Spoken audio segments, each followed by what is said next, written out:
Welcome to Mary Alice. What did you do? We are a Desperate Housewives recap podcast with me, Erin McGee. And me, Jakub Tansey.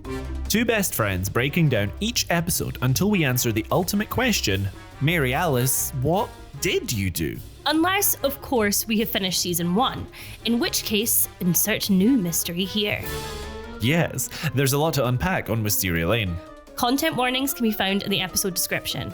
So get comfortable and let's get into this week's episode. Hello. Hello, welcome back, everyone. Welcome back. This is a great episode. This is a great episode. We have the long-awaited comeback after a whole week of not appearing of Mrs. Huber. I've missed her. I love her so much. In this episode, she really kicks it up a good few notches, actually. I would think. She really comes back with a vengeance. Yes, and Edie is back, and I missed her too. She's my gal. I really want them to be the main characters, to be honest. Oh, they couldn't be. They'd be too powerful. That's so true. It would be like, what's that term that you use for like a main character, the female character that's overpowered? Oh. Is it a Mary Sue? It might be a Mary Sue. Mary Alice. Amazing. In this episode coming up, we get a lot of those two. We get Bree demonstrating superhuman strength. Yes, very exciting. We get more of a peek into Bree through the lens of her kids. We get way more into her relationship with her kids. We get a whole new side of Bree through that perspective. We also get a new side of Lynette. I think both of them really shine in this episode. We get to see both of their parenting styles a little bit more, and we get some beautiful outfits and some horrific ones. Some minging ones, one might say. Foreshadowing.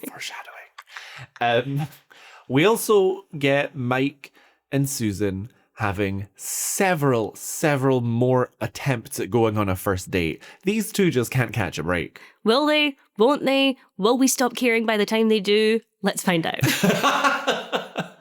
Now, you're going to hear me rant a lot in this episode about Mike's attempts at taking Susan on a date. Mm-hmm. And so, Erin, what I want to know is, what is the worst date that you've been on? First date specifically. When I got taken on a first date to someone's home and they had a dead moth in a jar. Ah, yes, the dead moth man. Like Buffalo Bill. If the person who is involved in that happens to be listening to this, I know what you did. It makes her sick. And I did tell. And with that, shall we get into our recap for this episode of Desperate Housewives? Let's not get copyrighted. You never do the key change. You never do the key change. Thank you.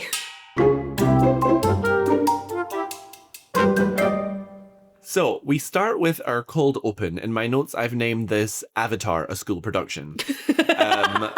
So we start in Lynette's home and the camera is panning over her messy living room. We get Mary Alice's voiceover as always, and she's discussing identities, which is very much the theme of the episode, mirrored in the episode title, Who's That Woman? She talks about Lynette's old identity as a businesswoman and how she's transitioned to her new identity as a stay-at-home mom. And then Lynette gets a call from school. Her twins have been misbehaving. So Lynette goes into the school and her teacher's explaining that her kids got into the art supply closet. You see her kids sitting there with their hands covered in blue paint. The teacher is suggesting that she puts the boys on ADD medication, attention deficit disorder. Is that different from ADHD? No, they're the same thing. I think Okay. now ADHD is like a rebrand. I see. Okay. That is not what I mean. That is a joke.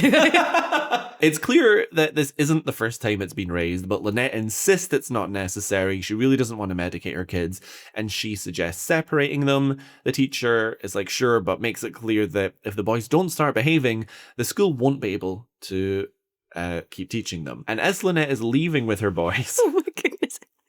Mary Alice voiceover comes back in and talks about Lynette's new identity for the next few years and how it would be as the mom of the boys who painted Tiffany Axelrod blue. And you see a mother and her small child head to toe blue, looking like a little baby avatar, walk past them in the opposite direction. I was cry laughing. It was so good. I had it that they'd just gotten into the paint and I'd forgotten where this went, and the reveal had me decked. This poor little Smurfette, and she looked so sad. And what cracked me up as well is that if I was this mother, I would be furious. I'd be giving such daggers and glares at Lynette and her kids as I walk by them. But she genuinely, this mother looks a bit scared of Lynette and her kids. I think you would be, though. I mean, Lynette is intimidating. The kids are definitely intimidating. I do have something to say about the teacher. I loved her in this episode. I love the teacher. She's very funny. She said, I only left the door open for 5 minutes. Now, Jakub, you know I have a lot of nieces and nephews. I do. In front of small children, a minute is like dog years. It's 7 hours.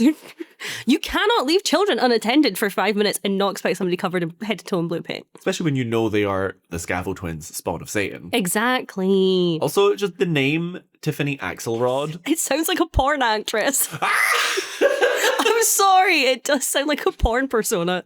I feel like they must have a person on production whose full-time job is just coming up with uncommon names. Yeah, it's like Mad Libs. It's like, I'll take a verb and just put it all together. That is exactly what has happened to you. It's also such a good name. It sounds like if somebody came up to you and said, yeah, this girl at school who was really horrible to me, Tiffany Axelrod. That's a villain name. That is a villain name. And in this case, she is the victim, so it's a bit of a role reversal here. Maybe this is the beginning of her villain arc. Yeah, she has her own TV show. Yeah. Oh, God. There's so many. The universe is getting so big, The DHCU. DHCU. Yeah. Anyway, then we get our lovely theme song, which we love to hear. And then, do you want to tell us about the first main scene of the episode? I surely would.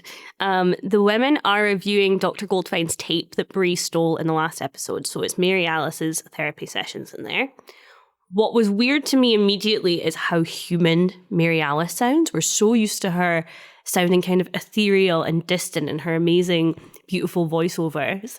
And this episode, she sounds like a normal human being on the tapes. And I find it really disarming to hear her conversational and to hear her not be this kind of haunting presence, but to be a real person.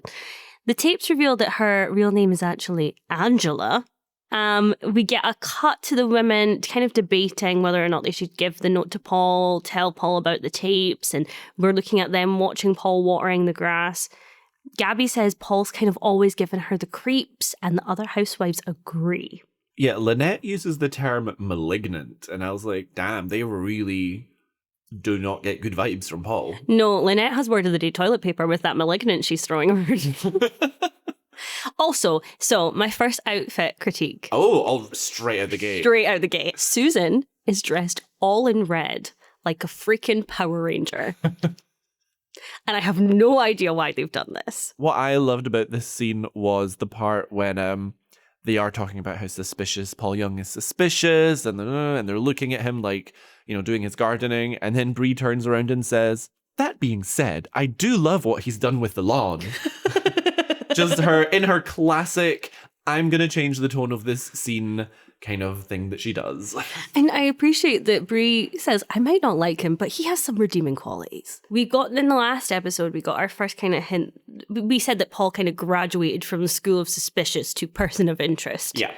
And for some reason, it's so much worse to me now knowing that none of the women ever trusted him in the first place. Yeah, because it makes you think, like, I wonder if they ever spoke to Mary Alice about that. Like, yes. Ooh. Or should we say Angela? She brings up the name Angela in the tape recording because she's talking about her recurring nightmares of a woman who's just screaming the name Angela at her. Yes. And my question is, who's that woman? You can't see my face, but I'm very impressed. Should we move on to the next scene? Yeah, well, we talk about what's going on with Susan. Yeah, we're going to continue with what we did last week, which is grouping scenes together. And I've called this collection of scenes, We're All Desperate for Mike. We're all desperate. Jakub's desperate for Mike. Erin, I was trying to include you, be inclusive here. Oh, yeah. This is a co-host situation. Yeah, I don't right. appreciate you singling me out. Oh my God, our first fight. Guys, there won't be a next week.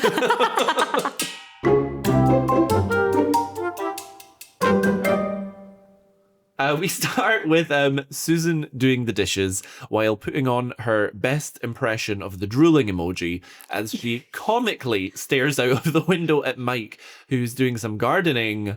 shirtless. Why is he shirtless? I don't know, but honestly, let's not question it, Erin. Okay, Let's okay. not question it. I've noted down we are all Susan in this moment, but maybe it's just me. Maybe it's just me.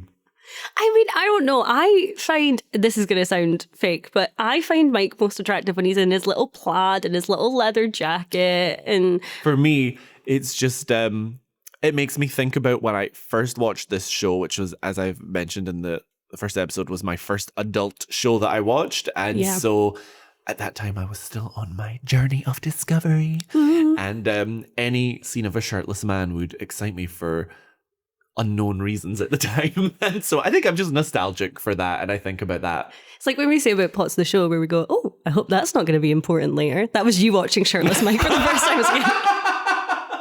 It turns out. Turns out it was important later. So then Julie the Vampire Slayer continues to encourage Susan to just ask Mike out on an official date. Like, come on, girl. But Susan claims she's playing hard to get. That clearly won't work for long, as also on the lane this hot, sunny day, we have our girl Edie, and she is apparently rehearsing for a porn audition. That's what it seems like, i.e. she is washing her car in the sexiest outfit that ever sexied. Oh my goodness, that is such an accurate description. She looks phenomenal, and I missed her so much this episode. And well, the previous episode, and I realized this episode how much I missed her. Also, can we talk about the sponge is huge? And it's for good reason, because she is watering herself down. She's padding down her cleavage. And I mean, this is a fashion in for me. I think that's unspoken. Oh, yeah. But I just want to describe what she's wearing. Please. She's got light blue denim shorts with a skinny hot pink belt and a white shirt that's buttoned within an inch of its life. And yeah, as I said, she is using that sponge to pad down her on-show cleavage. She's sporting a red and white checkered bra. She's getting good and wet. She is putting on a show, and it is working, because now there are two drooling emojis on the lane, and unfortunately they are not looking at each other because Mike is staring. He's a man with eyes, you know? You can't blame Susan for not looking at how beautiful Nicolette Sheridan is. Girl, I'm staring. Yes. You hadn't gone on your journey yet. But she looks so phenomenal. One thing I love is that Susan, who sees this, is outraged and comments that Edie washed her car yesterday. I loved it so much. Hey, Edie is practicing great car hygiene. Edie always passes her MOT. Also, Edie's not... hear me out, right? Edie's got nothing to do. Her house is burnt to the ground. Maybe she's taking extra special care of her car. Leave her alone, Yeah, her Susan. car is her house at this point, you know? She's just Exactly. cleaning up her house. That's a daily activity. I have another outfit out for this scene. Oh, go for it. It's Julie's shirt. Bless her. She's wearing this weird poncho thing that looks like... It looks like a sack, and it's tied up at the top with two little bows. And I was just going, oh, Julie, my girl, Susan's done you dirty with this one. She's doing her best. I feel like Susan did not do her dirty, because I don't believe for a second that Susan is putting effort into Julie's wardrobe, because she's not really putting any effort into mothering, to be honest. Oh, Oop, I said it. you said it. So Julie is brilliant and says that she has emergency Mike mail that's gone to their house by accident, and she was keeping it for an emergency. Not only does Julie have game, but crucially, Edie's shirt is now fully transparent, so it is an emergency. So Susan goes over to speak to Mike with the emergency junk mail, and after some small talk, Mike asks her out to see a movie. Crazy. I thought it was crazy. Oh, you're looking at... Did you not think it was crazy to ask somebody out for the first time while you're topless? Oh, so for me, what was crazy is that Mike wants their first date to be going to the cinema. Yeah, that's true. Because that's not a first date situation. However, I will say that it is very high school. And Yes. as we've said several times before, their relationship is giving high school romance, and that is so on brand with it. But I mean, I feel like every week now I'm just like chiming in with my dating criticisms here. But like, don't take me to the cinema for a first date. Not for a first date. I mean, yeah, it was a very high school thing because then you didn't have to talk to the person. You could just awkwardly hold hands in the dark. But also, did you notice the lore of movies coming back? Because randomly, a couple episodes, Mike's like, sorry, I didn't get your messages. I was at the movies. Mike loves a movie. Mike loves it. Mike has a Cineworld card. Mike has a Monzo card and he gets that free cinema ticket every month. Yes, Jakub and I are very big Monzo people. Not sponsored. But it could But be if you're listening, Monzo. Big Monzo, if you hear us. Big Monzo! Oh, I also love that as Susan is walking over to Mike, she makes direct, intentional eye contact with Edie, like, just like, haha, I have an excuse to go and talk to Mike, kind of thing. Yeah, and the contrast between Edie looking phenomenal and Susan in her little Power Ranger outfit, it's just... Come on. Definitely. Edie sees that she's lost this battle and immediately gives up on washing her car. Her show is over, it's cancelled, curtains are being closed, and she returns home to her bestie, Martha Huber. As a reminder, she's staying at Martha's place while her house is burned down. And Martha must just have the day off from one of her many jobs because she's at home. And Martha's on annual leave. that must be so hard to coordinate with all her jobs to get annual leave. And can we talk about the fact, sorry, she's in the ugliest shirt I have ever seen. This one is just like a mishmash of colour that I can't even describe it any other way. It's like a Jackson Pollock painting. It just doesn't make any sense. Alrighty. The shirt. And then Edie's kind of moaning about how much she hates Susan. And Martha is starting to put some puzzle pieces together. She says, oh, what do you mean? Susan likes Mike? And Edie says, where the hell have you been, Martha? She's been everywhere, Edie. How dare you? Also, where the hell have you been, Martha? Yeah, we missed you last week. Where the heck were you? The gears in Martha's head start turning immediately again. Like, she's always scheming. Always. She never has a chill day. We did call her Martha Hustler. And never has that been truer than this episode. She is hustling all over the place. Okay, we're going to come to this later, but this is the episode of wild assumptions Yes. for multiple characters. And like, it's funny because you're watching it as the audience, and so you can understand the logic of people's assumptions because you know everything. But when you really think about it, some of the reaches that the characters in this episode make are wild. So do you want to talk us through our big bad showing up at Susan's house looking for a rematch with Julie? This entire scene is unhinged from start to finish. This was giving like Misery by Stephen King type of thing. Martha shows up at Susan's house with a pie, sounding like a robot, saying, hello, Susan, I made you pie. And she just simply will not stop repeating the phrase mincemeat, and it's absolutely bone-chilling. That is where the tone really changed to sinister. She starts laughing and she's like, oh, I'm just thinking about that expression. I'll make mincemeat out of you. And then, jokingly, but also clearly very seriously, she laughs as she explains where that phrase comes from. And she says this. She says, it used to be an entree made up of mostly chopped meat. So it was like saying, I'll chop you into little bits. But that was centuries ago. And it's just so like, I'm coming for you. Oh, yeah. Oh, incredible. The subtext of this scene is terrifying. And again, this is the first time where I think Martha feels scary. Before she felt kind of odd but harmless, she is a real threat here for the first time. Martha is going through all of Susan's belongings right in front of her. Calls Susan desperate. I think it's fair to say then Susan is trying to kind of say, I don't know what you're talking about, kind of play it off. And Martha says, good Lord, Susan, you burned your rival's house down. If that isn't desperate, I don't know what is. And honestly, fair. Yeah, like, where is Julie? Because Susan is no match for the big bad right now. No. She's come in with a plan. She's just been waiting for the perfect segue to slot in that little nugget of knowledge right there. Oh. Julie's at the cemetery. She's on patrol. She's on patrol. So, Susan says, Mrs. Hooper, with all due respect, you're crazy. Martha Hooper brings out the measuring cup. So, Susan kind of let slip that Martha is on to something, I think it's fair to say. And Martha is fully giddy and excited over this. It is absolutely terrifying. And then she like weirdly feeds Susan a bit of the pie. Yeah, it was like, here comes the airplane. It was very odd. This is what I was talking about in terms of making assumptions. Like, yes. We understand the logic of Susan left the measuring cup. Mrs. Huber heard that Susan lost the measuring cup, and so she's assumed now that Susan burned down Edie's house. And I'm just like, I don't know if that's a big enough coincidence to make that much of a leap. That's insane. It makes sense for the plot and as the audience, but when you really think about it, nuts. And this all happened because Martha was not accepting Edie saying, it's not my measuring cup, it's probably nothing. Exactly. It was such a small moment, but those gears be turning. Her feeding Susan that pie, though, it was like something out of Sweeney Todd. It was so sinister. This is emphasized in the next scene we'll talk about, which is the next day when Susan is standing in line at the supermarket.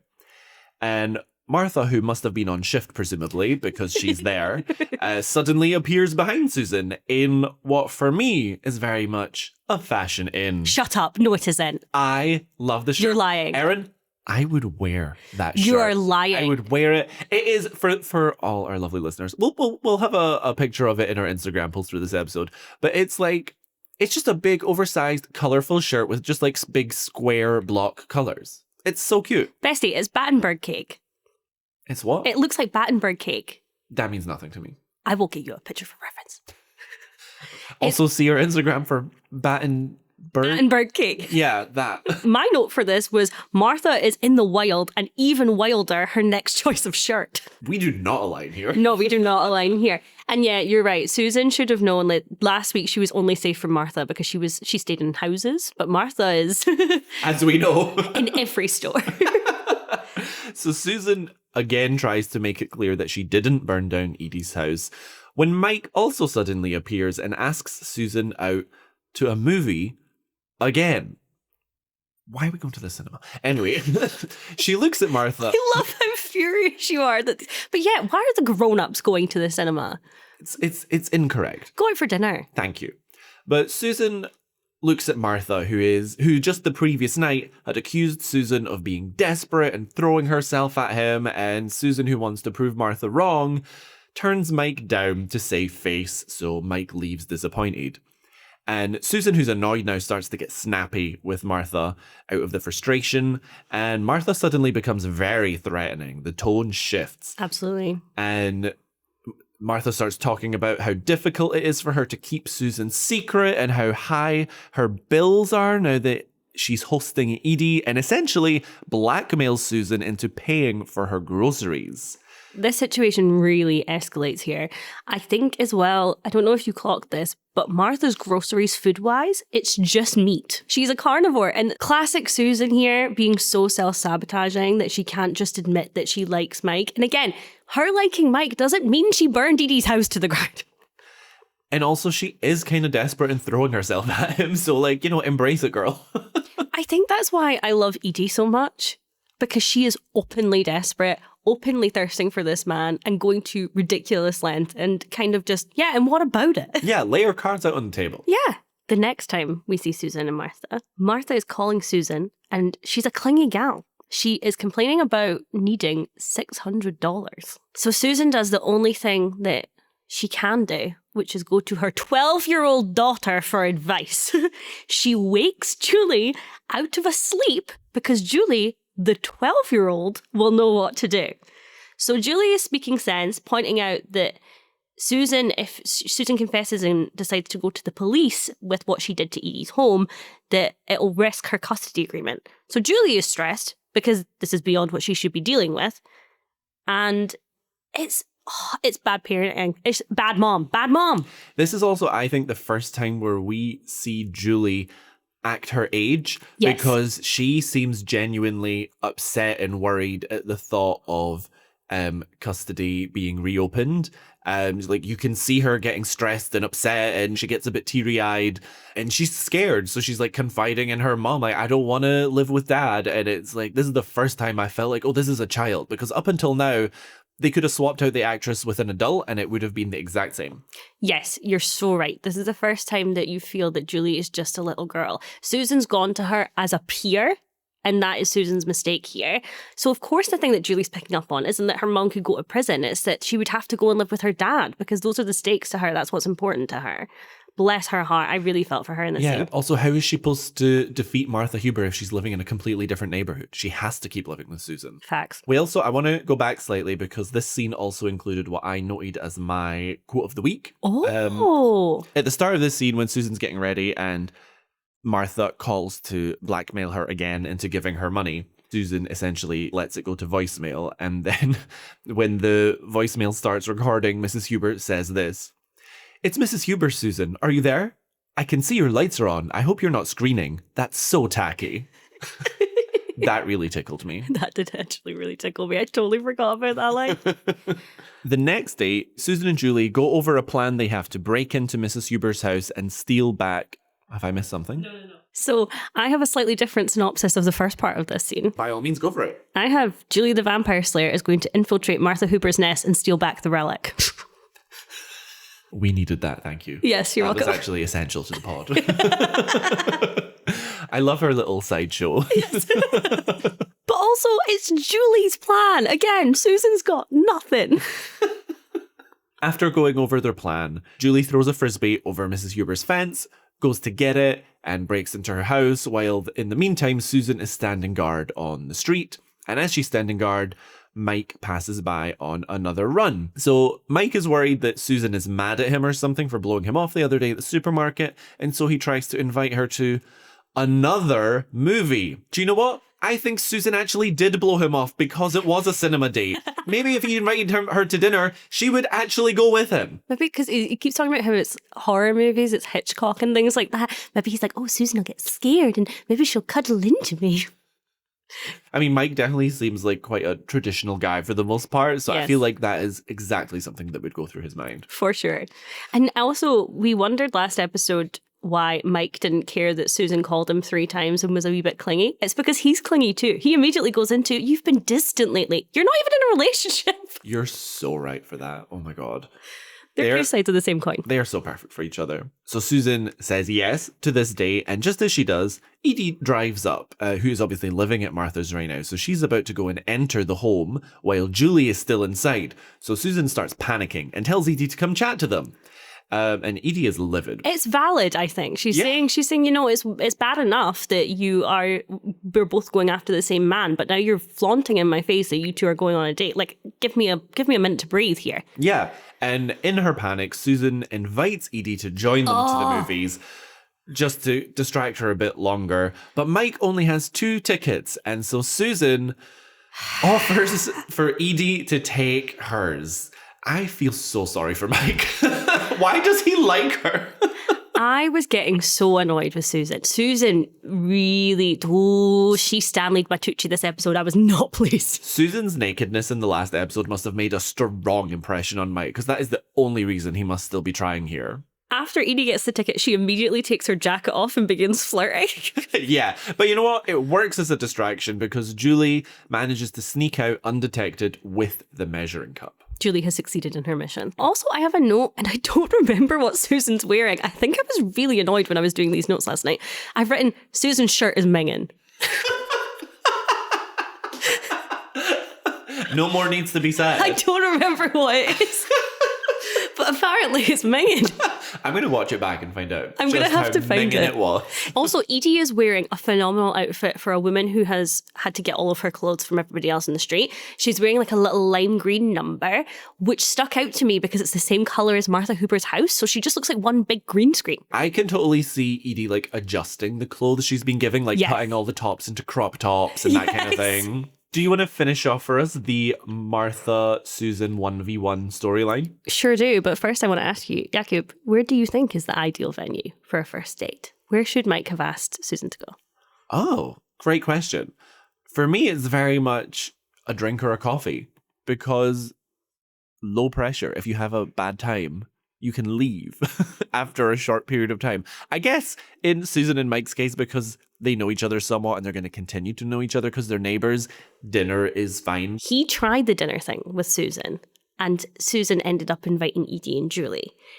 I wonder if he purposely did something where he could only buy 2 tickets so that there was no opportunity for Edie to get involved. You're nodding at me. That is incredible analysis. This is why people listen. Oh God, is it?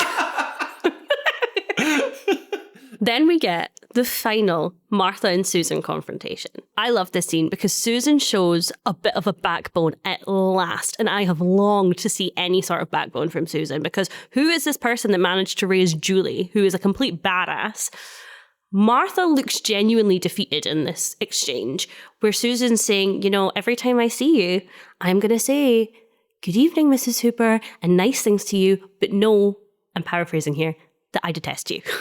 All I really said here was, that's another happy ending on this week's episode of Julie the Vampire Slayer. Yes, it was. Yeah, I like as well, at the end of this confrontation, Susan looks at Mrs. Huber and says, good evening, Mrs. Huber. Oh, it's so good. And where is this Susan? We've not seen her yet. I don't think we see her very often, but I love this version of her. She lays dormant in there, pokes out from time to time. When she's not got her parent Julie fighting all of her battles for her. Shade.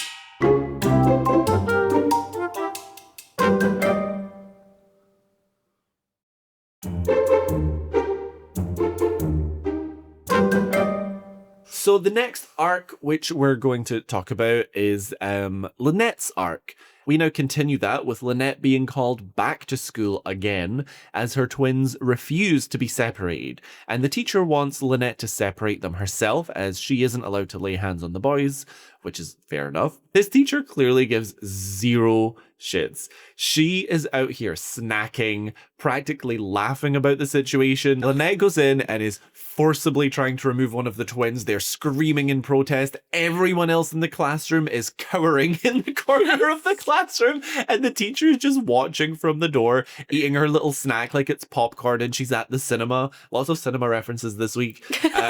But the kids just do not want to be separated. It's really funny seeing the kid who is on the table, and you can hear Lynette in the background really quietly. It came up on my subtitles, kind of going, I will take the table. I will take the table.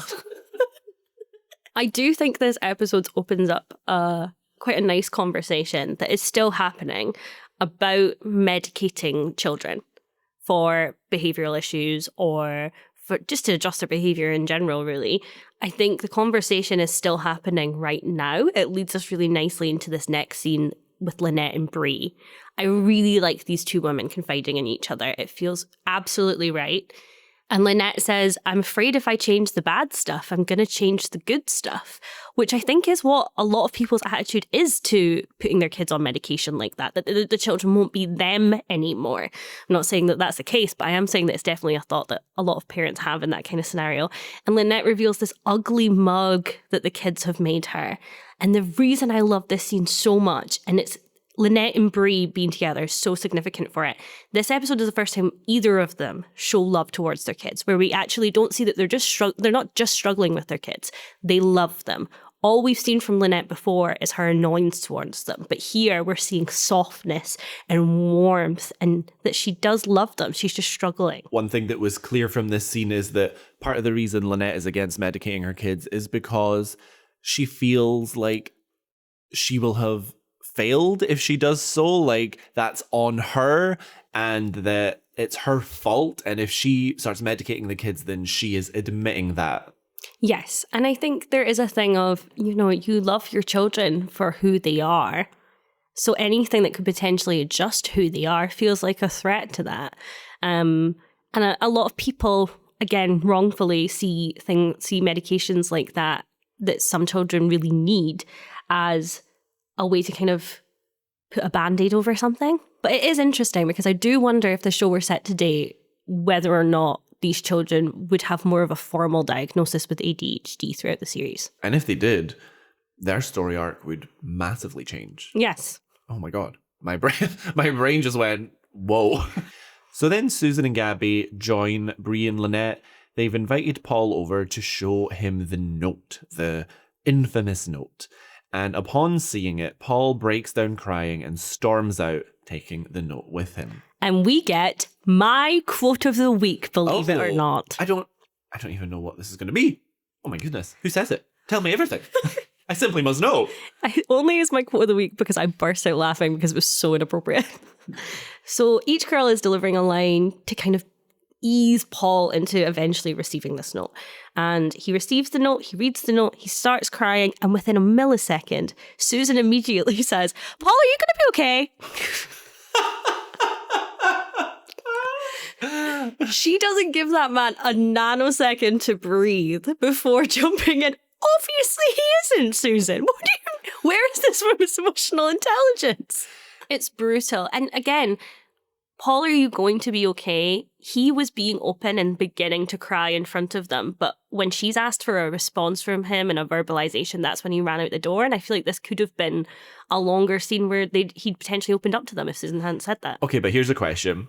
Actually, you know what? I'm going to very briefly describe the next scene and then I'm going to circle back. So the next day, Paul approaches Lynette and Gaby, apologising for his reaction to the note, and tries to paint Mary Alice as having had mental health issues, suggesting that she wrote the note herself and that there had been others like it, and she was just not in a altogether their state of mind doing things like that. And once he leaves, Lynette and Gaby make it clear they do not believe a word of what he said there. And so my question is, do you think that Paul's breakdown to the note was a genuine reaction or trying to kind of like go along with something? I think that was a genuine reaction. From where his arc ends up in the episode, I do think that moment was a big wake-up call. And I also I think this is the first time he's cried. Oh, since his wife died? Yes, I believe that is the first moment in that he has has really felt it and also realised perhaps why she's done it, had that confirmation in some sort of way. So Lynette is at her desk staring at all of her career successes, and the twins are running around with little toy planes. Lynette is opening the ADHD medication to give them their first dose. Then they start hiding under the table. They refuse to take it. It's kind of playful, and Lynette starts laughing and looks at them. And it is just really sweet, tender moment between the three of them. And she realizes that the boys are so charming that she can't do it. She can't go ahead with medicating them. Now, whether or not she should, again, I feel like is up for debate. But it is nice to see her have nothing but love. And for the boys' bad behaviour for the first time, or what can be seen to be bad behaviour, comes across as just playful. They're just playful little boys here who love their mummy.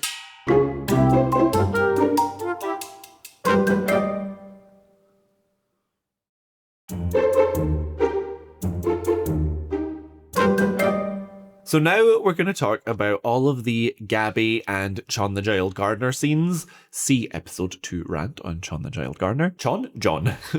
New rant coming. Oh, okay. How many baths is this woman taking? We've had 4 episodes and I swear we've seen her in the bath 4 times. And the amount of bubble bath feels so unnecessary. Woman loves a self-care day. Women loves a bath. So Gaby and John are in the bath together and the cable guy comes 3 hours late. And they frantically get out the bath because they panic that it's Carlos, and John dries so quickly that he immediately puts on his clothes and they aren't wet. And John has left behind the largest sock you have ever seen. It's a comically large sock, I think is fair to say. So the cable guy comes in and compliments the scent of the candle, which might be significant later. Yes, I did say this is a small little hint of foreshadowing. It was citrus and sage. Thank you for that. I love that I have to dissect all of the dishes that Bree makes, and perhaps this is your thing, the scent that's in the hints of the episode. I also noted that the cable guy kind of looks like a brunette Freddie Prinze Jr. So true. I can kind of see that. Yes. So the cable guy slips, hurts his back, and hits his head, needing an ambulance because he's hit his head on the bathtub. Carlos comes in, inspects the scene, looks at all of the bubbles, looks at all of the candles, and for the first time, Carlos is sus of Gaby. So the next morning, Carlos is getting ready for work and finds John's sock. Gaby, who's getting dressed in the background, sees Carlos examining the sock, and with a horrified expression, she very quietly leaves the room very subtly. She grabs a handful of other socks from the laundry basket, rushes downstairs, and throws them into a closet. We're not really sure what's going on there. And then when Carlos questions her on the sock, she says it belongs to their maid, Yao Lin, and claims that their maid uses them for dusting. And then she takes Carlos to what we now presume to be Yao Lin's closet. All of these socks she's just thrown in there and presents them to Carlos as proof. Now, Carlos is clearly a little bit suspicious still, but kudos to Gaby for thinking on her feet, because She's a notoriously bad liar, and I don't think I could have recovered from that situation myself. Yes, I wrote in my notes too that it is not even her worst attempt at lying so far. I would argue it's her best attempt at lying so far. I was genuinely like, okay, girl, applause. But the reason that it's her best attempt is because when we go to the next scene, Yowlin is cleaning the staircase with a sock. It's so funny. And Carlos is like, have you always cleaned with socks? Yes. And then he says, is that a Japanese thing? And she goes, I am Chinese. I liked that as a little bit of a detail because it kind of implies that Carlos is a really bad boss who doesn't pay attention to his employees. So it's somewhat understandable that they would lie for Gaby. Yeah, and it also makes sense as to why he wouldn't have been paying enough attention to John the child gardener to notice that there's anything going on there. Not that anyone would assume that's going on. And he clearly doesn't pay enough attention to Yao Lin to notice that she always dusts with socks. Yeah, because he just believes it. We also get a very notable quote as well, I thought, as after Carlos leaves and Gaby is walking back upstairs, Yao Lin says that she doesn't like lying, to which Gaby responds, yeah, well, I don't like your ironing, so there. Is it understandable that Yao Lin would lie for Gaby? I think she just wants to keep her job in this situation. Yeah, that's true. Then we see John in a field playing football in an awkward PE vest, which when I saw it, I could smell and feel the fabric of it on my body. Do you remember those specific PE vests on you? I don't even want to know how infrequently they were washed, if ever. No. Oh, no. We're not opening that door. So then Gaby shows up again in sunglasses because she's in incognito mode. Yeah, I've said we get a comeback for the undercover glam grandma. You surely do. She gives him these sandals so that he can use them to work in, so that Carlos never sees him wearing socks, so that he can never make that connection. Gaby then clocks John's friends staring at her in the distance. His high school friends. Yes. She's worried because she thinks that John's told them about the affair. Yes. John clarifies, no, they just think you're hot. To which Gaby gets so flustered and like excited and like waves at them and smiles. Jail! Jail. There's also something though, if we're taking the child's nature out of it, it does really say something about Gaby that this is the only currency that she feels like she can operate in, is her looks. Like we come back to that as a theme time and time again. That the only thing she has to work with, the only time she feels powerful is when people are looking at her thinking she's beautiful. Cut to Carlos and John, a rare scene between Carlos and John. And John is just as bad of a liar as Gaby is. Carlos is asking if John saw the cable guy that night, and John's saying yes. And Carlos is kind of deduced by the time that John usually works that would mean the cable guy shouldn't have been there. Yeah, John tries to backtrack, but like honestly, he is a horrible liar. But I think it's fair because he is like a 16-year-old boy. Yes. So I think that's fair. And Carlos is intimidating. Yeah. Basically, the conclusion of this scene is that Carlos starts to think that Gaby has asked John to lie for her. Yes. This is the start of a set of moments in the episode where Carlos really knows his wife. And I do think it's interesting that Carlos knows Gaby really well, and we've seen it time and time and again. I'm thinking about previous episodes where he knew that she would be awake when her eyes were closed and she was in the bed, and he knows what type of thing she likes. And he has gotten to the right conclusion. He's just used the wrong working. She has asked a member of the staff to lie for her, and she is having an affair. He's just got some of the details wrong. That is so right. But also, unless Gaby has had an affair before, which I don't think she has, because I think Carlos would have left her if she had, I do think it is quite a wild conclusion for him to reach that she is having an affair with the cable guy. Oh, I don't think it is. Maybe not the cable guy. I think the cable guy timing just happens to be unfortunate, but I think he has been suspicious of her for a while. And I think finding another person's item of clothing in your house under your bed, my alarm bells would be going off all over the place. I will say when I was doing my notes, I did write that it's a wild conclusion for him to reach. Having discussed it today, I feel like, okay, I kind of see a bit more the logic that Carlos has gone through specifically. Yeah. I still think it's a bit of a reach, but not as wild as I first thought for sure. It's a little bit of a hop as opposed to a leap. Yeah, just a cute little hop. Cute little hop. The next scene is wild, Jakub. This was the scene that I was so excited to talk to you about. We see the cable guy at home. He's in a sling. He's in a neck brace. Carlos turns up to this guy's place and immediately starts beating him up. Yeah. I think this is why I thought it was such a wild conclusion to make. He did not wait for evidence to start beating up a man. Yes. So he very quickly realizes from context clues, some very stereotypical context clues. Citrus and sage. Citrus and sage candles. There's a musical poster. There's a picture of him and another man. The cable guy is gay and he has committed a hate crime. So the guy asks if he did it and was beating him up because he was gay. And Carlos says yes. Which I was like, oh, I guess he said that to cover up. And then I was like, wait, what is he covering up here? Why would you say that? Like, just say, oh, I thought you were having an affair with my wife. Like, yes. Either way, jail. Either way, Carlos, it's a hate crime. You've committed a hate crime. And the worst part is, you didn't even know you were committing a hate crime. Incredible. And then the next day we see Carly having a bath together, a rare semi-sensual moment between Carlos and Gaby. Does Gaby fear bathing alone?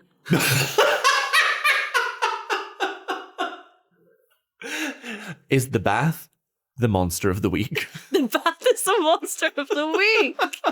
Yes, let's give monster of the week to the bath. I love that. So they're having a bath while watching the news, and on the news, this hate crime against the cable guy is being reported, and they show a sketch of what the assailant looks like from a description, and it is just a picture of Carlos. And it's immediately very awkward between Carlos and Gaby, and clearly Carlos still has suspicions. But here is where I say, why? Because his only suspect was the cable guy, and he has been absolved of that, clearly. So unless he has another person in mind, I'm like, surely at that point you would think, oh, it was all in my head. I don't know. Again, this is going back to Carlos knowing Gaby really well. They aren't facing each other in the bathtub. He's playing with her hair, and she can tell by her body language from behind. He can tell that she is suspicious about him. So that's Carly. That's Carly. Carly with a Y. Carly with an I. We're not in this episode. Oh, does this mean we get to go to Bree? Yes! This is my favorite collection of scenes from the episode. I mean, I feel like I've said that about every collection of scenes so far. It's just a good episode.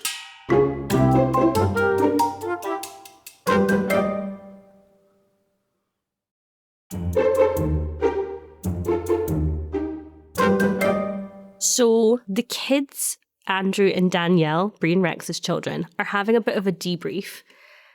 And they observe how Bree overcompensates when she is worried. So we get the first indication that the kids are more privy to the issues that have been going on than we may have thought.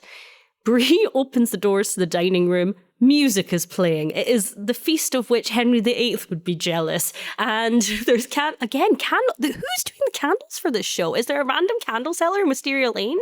Big candle budget. Big candle. Big Bonzo. Big candle. Who at Big Candle has sponsored Desperate Housewives?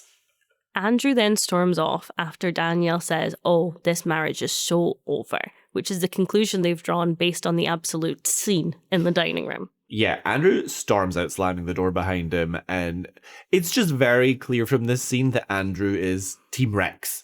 Yeah. Like, he makes some comment about how, like, if Dad leaves us with this person, I'm gonna lose my mind, something like that. The whole episode, it's very clear he blames his mum for his dad, because like Rex left the previous episode after the dinner and clearly has not come home. I do think this is quite common with children and parents who are going through a divorce.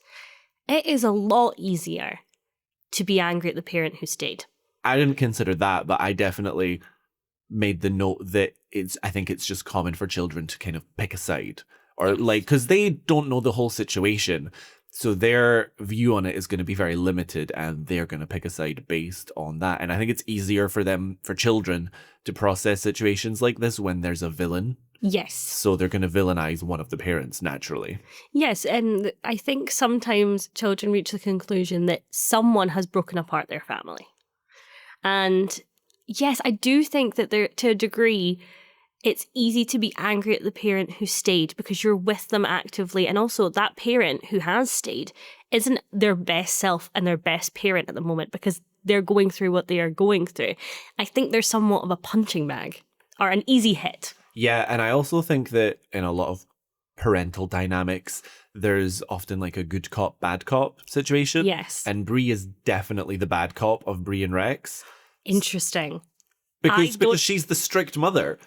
Yes, but, let's come back to it. Okay, we'll come back to it. Let's come back to it. Yes, I do agree. So But also I don't. I can't wait to find out why. The next evening, it's about 9:30 at night, and Bree is worried about where Andrew is. He's not come home still.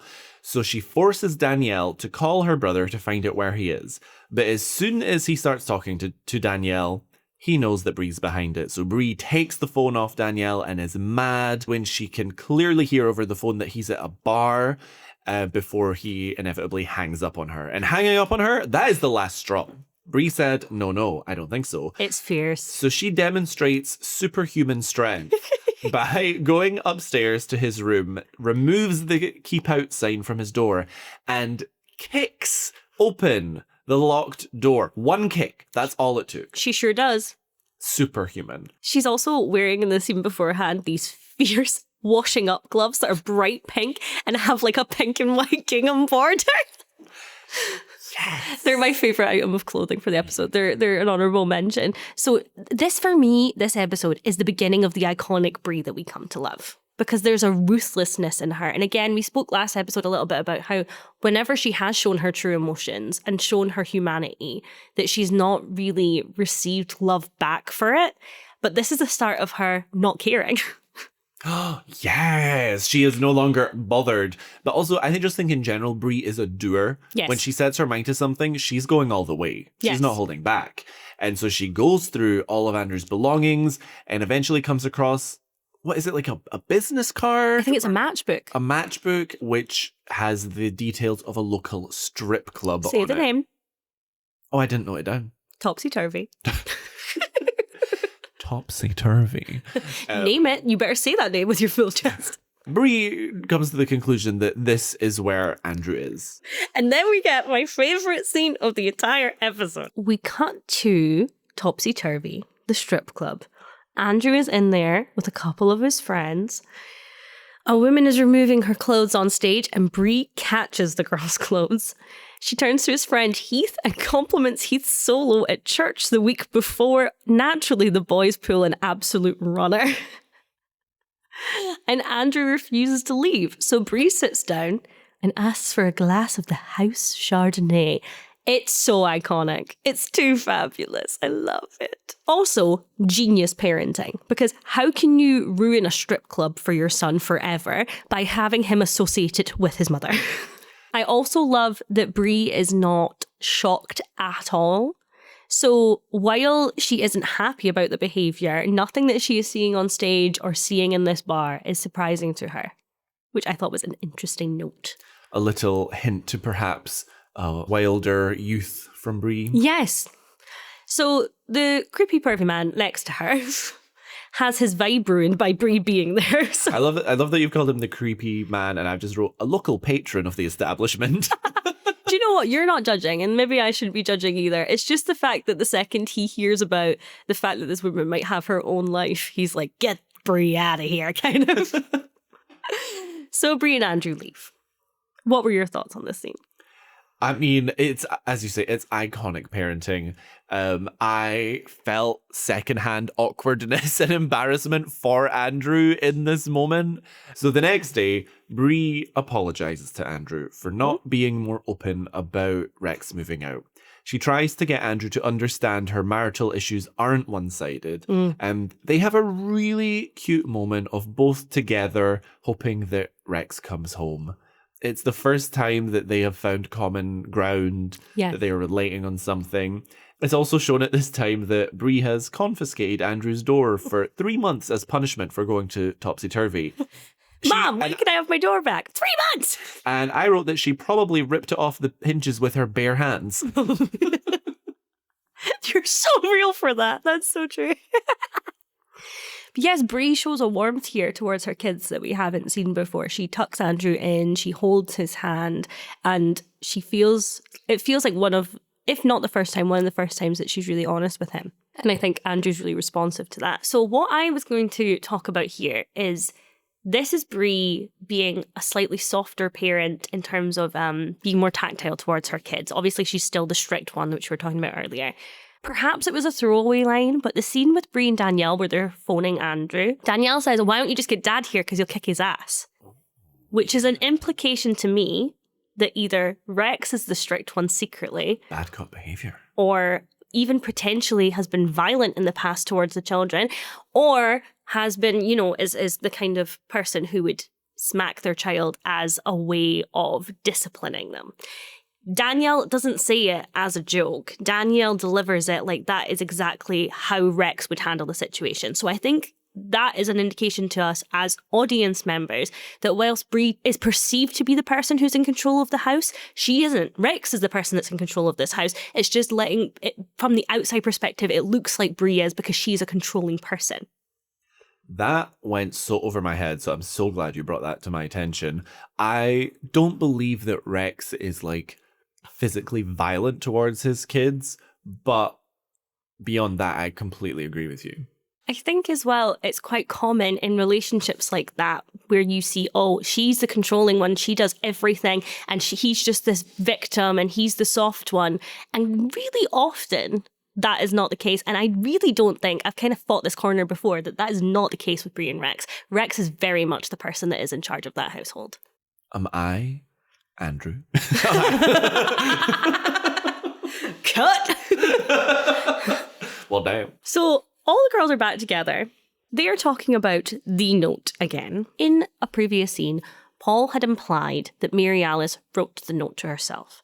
So that means the girls are trying to entertain the idea that Mary Alice wrote this note to herself, then put it in an envelope, wrote her own address on it, and had it posted to her own home, when his story is essentially that she's always left notes around the house for herself. My impression was just that Gaby and Lynette are filling in Bree and Susan on the story that Paul gave them, but I didn't get the sense that they were ever seriously entertaining the idea. Not seriously, but I think they had to take a moment and go, okay, so what if this is true?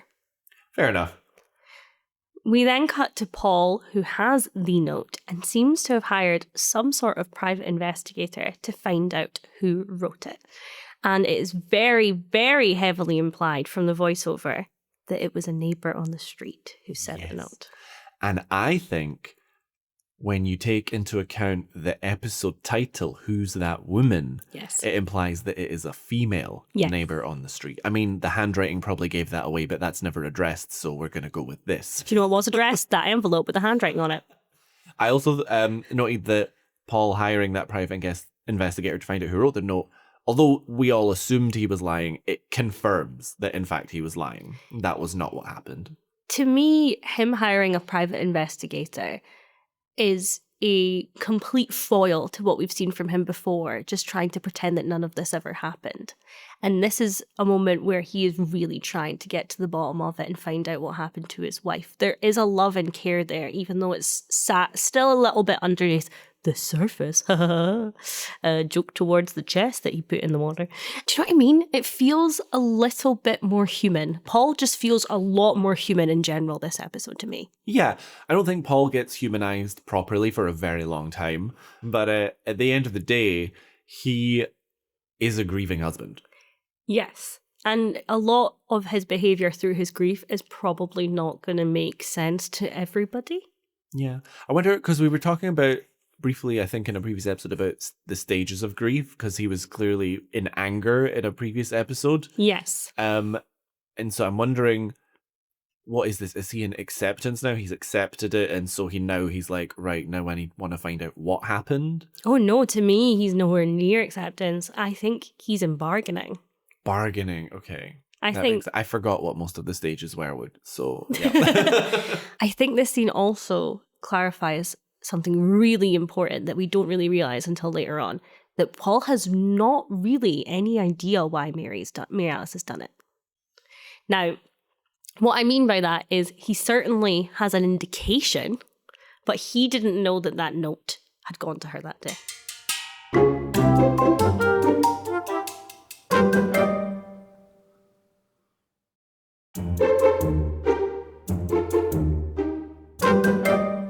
Who is your worst neighbour this week? If it's not the same one, I would beg you to reconsider. I mean, my worst neighbour this week follows on from last week's worst neighbour, and so it is definitely Martha. Yes. Yeah, because I made it very clear last week that I don't want to be blackmailed by my neighbours. True. And we have another neighbour blackmailing this week. So here we are. I'm anti-Martha this week. I can handle being blackmailed emotionally, but if you're making me pay for your groceries in this economy? Absolutely not. Absolutely not. Do you want to talk about the husbands? Well, let's talk about the husbands. So Carlos is the husband we get the most of this week, and I'm still waiting for a nice quality about him. He done himself no favours this week by beating up a homosexual man. Yeah, I'm not going to lie. If you're trying to make a character have a redeeming quality, committing an accidental hate crime is not it. It's not like a cute, funny mistake. No. Let's talk about this. We've done 4 episodes now. 4 episodes. 4 whole episodes. 4 episodes. Be honest, did you think we would have given up by now? I had moments, yeah. Yeah, I had moments. I really do feel like if we start posting, that's it. We're doing it. Yeah, so if you guys are listening to this, we've committed. Also, this entire episode, Jakub had the idea of sticking pictures of Delfino on our little Delfino mics, and I've made extreme eye contact with Mike this entire episode, and it's so unnerving. He's just looking at me going, Erin, do you want to go to the movies? So that was season 1, episode 4. Who's that woman? Who is that woman? We're going to find out. Maybe not next week. Maybe not the week after. But you'll have to keep listening to find out. Thanks so much for listening. I'm going to say it. Stay desperate.